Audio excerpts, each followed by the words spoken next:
Causes of water pollution.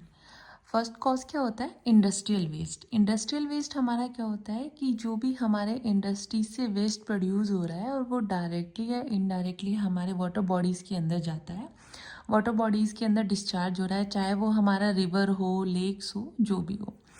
ठीक है। Second होता है हमारा सीवेज एंड वेस्ट वाटर।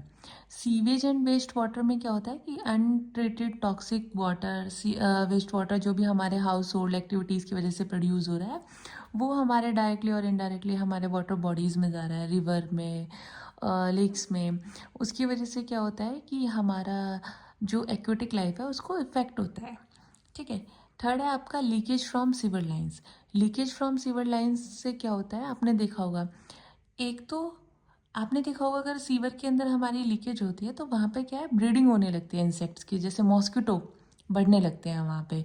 और दूसरा क्या है कि अगर हमारे सीवर लाइंस में लीकेज हो रही है तो अंडरग्राउंड जो वाटर है, वो जो हमारा ग्राउंड वाटर है उसको अफेक्ट करता है लीकेज, और इसकी वजह से ग्राउंड वाटर अफेक्ट हो रहा है, और वही ग्राउंड वाटर हम क्या है पानी पीने के लिए यूज़ करते हैं, तो उसको वो हमें क्या है बीमारी कॉज करता है।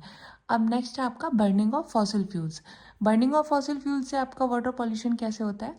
देखो, ऐश पार्टिकल्स हो गए, आपके सल्फाइड्स हो गए, बहुत सारे जो भी हमारे बर्निंग ऑफ फॉसिल फ्यूल्स की वजह से एटमॉस्फेयर में प्रोड्यूस हो रहे हैं, तो डिफरेंट डिफरेंट गैसेस भी प्रोड्यूस होती हैं, पार्टिकल्स भी प्रोड्यूस होते हैं, एसपीएम्स भी प्रोड्यूस होते हैं। तो उसकी वजह से क्या है कि वो हमारे एटमॉस्फेयर में जाते हैं, एयर में जाते हैं, तब वहाँ पे बारिश होती है। अब जो बारिश हो रही है वो हमारे बारिश के थ्रू नीचे आ जाते हैं सॉइल के ऊपर, और उसको हम एसिड रेन भी बोलते हैं।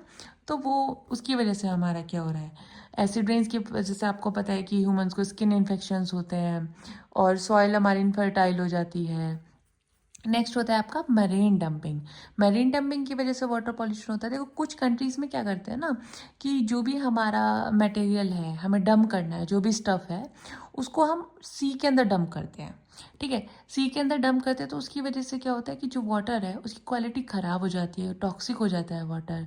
और आप कुछ ये इसका मेन इफेक्ट क्या होता है, जो एक्वेटिक लाइफ है उस पर अफेक्ट होता है। अब नेक्स्ट है आपका mining activities. Mining activities same आप समझ सकते हो जैसे बर्निंग ऑफ फॉसिल फ्यूल्स है कि माइनिंग हो रही है, एस पार्टिकल्स, एसपीएम पार्टिकल्स, ये सब हमारे क्या है कि एटमॉस्फेयर में हो जा रहे हैं, फिर उसकी वजह से वहाँ पे बारिश हो रही है, फिर वो बारिश जो है वो हमारे एसिड ड्रेन हो रही है, उसकी वजह से वो वापस हमारे सॉइल पे आ रही है, वाटर बॉडीज़ में जाके मिक्स हो रही है, रिवर वगैरह में, उसकी वजह से हमारा वाटर पॉल्यूशन हो रहा है। और कुछ में क्या होता है कि अगर मान लो कहीं पे भी माइनिंग हो रही है और उसमें साइड में वाटर बॉडीज़ है, तो उस पर भी अफेक्ट होता है, वहाँ से भी हमारे पार्टिकल्स जाके सल्फाइड, नाइट्रेट्स वगैरह हमारे रिवर में